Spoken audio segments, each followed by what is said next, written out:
So it was interesting, obviously, growing up in Crystal Palace in South London, born in 4th of May 1969.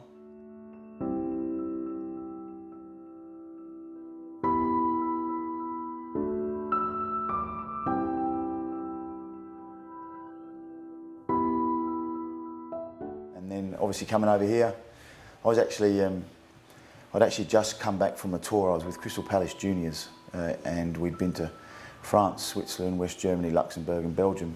And it seems a lot, but that's like going to Bunbury, Mandurah, just across the water, but 5 different countries. But it was a really good soccer trip. And then I came back and plans had already in place in relation to going to Norway, Finland and Sweden, which is above. But Mum told me that we're moving to Australia.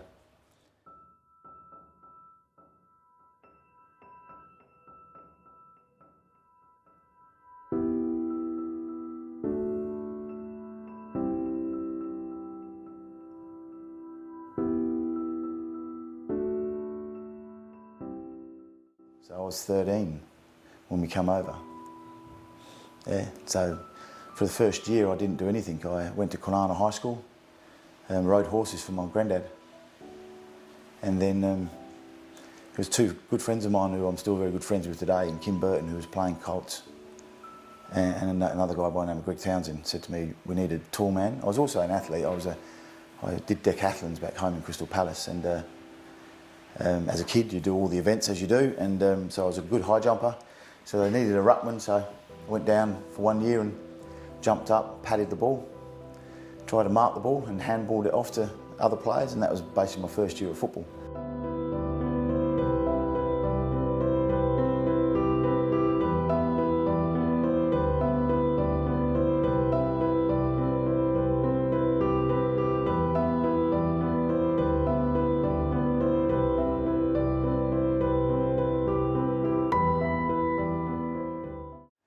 But in my first year I lost on account back to the fairest and best to a young Indigenous bloke by the name of Desi Dan. And I still remember it now, and I'm a competitive beast, as a lot of people know, and when I lost that first year to a fairest and best, I thought I'm going to stick it out again. So the next year I went up to Kwinana Colts and I got run up again for a 2nd year in a row, so I was starting to think that this game is really annoying. So I went back for a 3rd year, and that's when I won Kwinana Colts fairest and best, but I also won the Sunday Football League Colts fairest and best.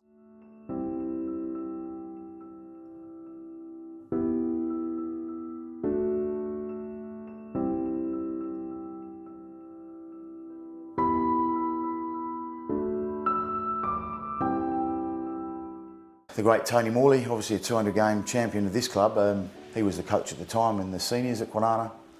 He said to me, he made some, I think he actually contacted Souths and said, look, got to give this kid a chance, and the rest is history.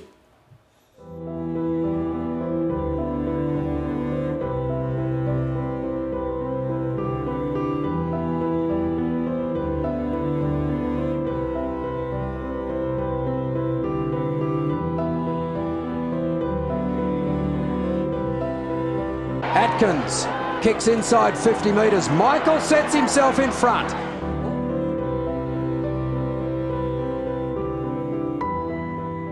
So it was 91 really, where I played I think 17 games in which I would say was my first full year under Steve Hargraves. They also took me out of the ruck and put me at centre back. And I suppose that was the change that happened, that I knew that once I got in there I wasn't going to mess it up. So I played 4 games of footy in first 2 years of senior footy, and then 262 in the remaining 9 or 10 years. So it was a good, great career, loved it.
It's funny when people ask me about being the game's record holder, I have to stop and actually, even now, I have goosebumps when I talk about it, because the club's only got one game's record holder. It's been around for 120 years, and I'm that person. And I think it was also made special in the lead up was, obviously you're getting close to beating, who many regard as one of our massive legends, so would be in the top 5, top 10. And the good thing about Tom Grljusich never not wanted it to happen. And I think that was what made it really special, is that he spoke to me 3 or 4 weeks out and told me that you're going to do it. And I still really didn't believe it, I wanted it to happen. I really wanted it to happen, but I just didn't try to play it in my mind. But then the week leading up, Tom was at training, both training sessions on the Tuesday and the Thursday. And I think that's when it became real to me, that not only it's going to happen, but Tom really wanted it to happen. So that was even to tie with him, and then the following week to actually break it. And he was there, shook my hand, and I think that was the moment that I realised what was going on. And for him to be a part of it and make that so special, I've always thanked Tom for.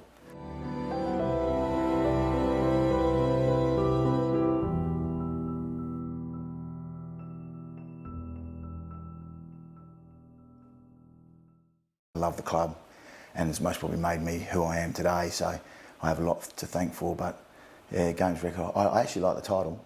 I quite like the games record old title.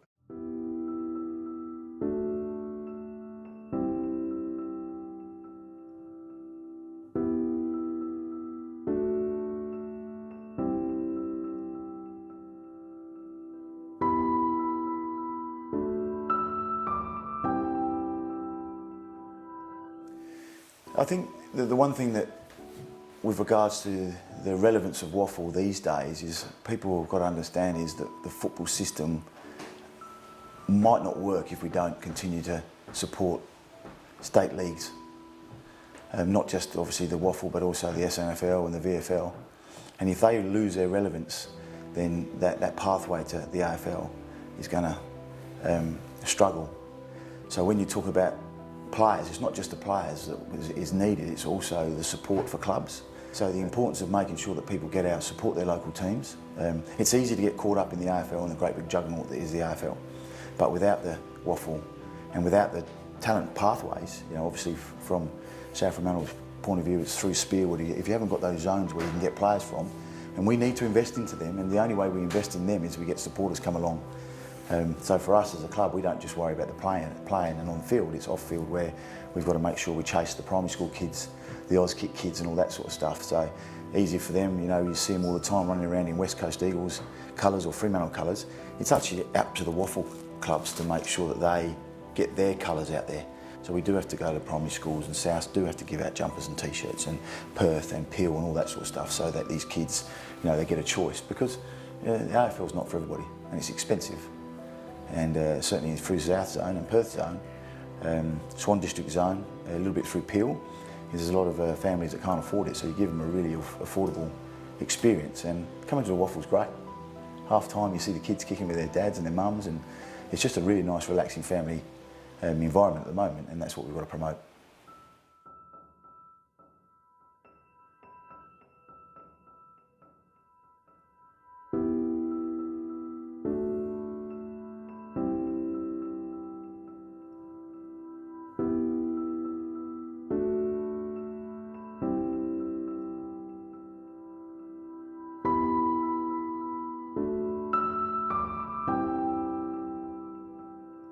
It's just the amount of people that make the atmosphere, that make the game. And that's what we've got to remember, that if we lose that, then we're in trouble.